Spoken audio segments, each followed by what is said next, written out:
وعلم آدم الأسماء كلها ثم عرضهم على الملائكة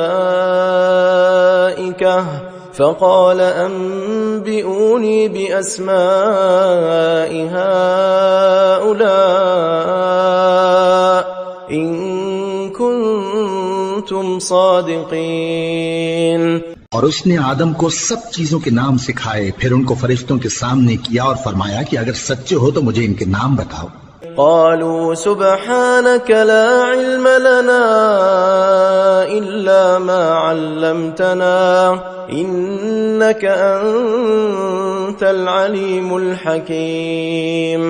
انہوں نے کہا تو پاک ہے، جتنا علم تو نے ہمیں بخشا ہے اس کے سوا ہمیں کچھ معلوم نہیں، بے شک تو دانا ہے، حکمت والا ہے. قال يا آدم أنبئهم بأسمائهم فلما أنبأهم بأسمائهم قال ألم أقل لكم إني أعلم غيب السماوات والأرض وأعلم ما تبدون وما كنتم تكتمون.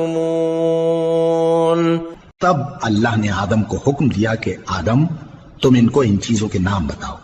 سو جب انہوں نے ان کو ان کے نام بتائے تو فرشتوں سے فرمایا کیا میں نے تم سے نہیں کہا تھا کہ میں آسمانوں اور زمین کی سب پوشیدہ باتیں جانتا ہوں، اور جو تم ظاہر کرتے ہو اور جو پوشیدہ کرتے ہو سب مجھ کو معلوم ہے.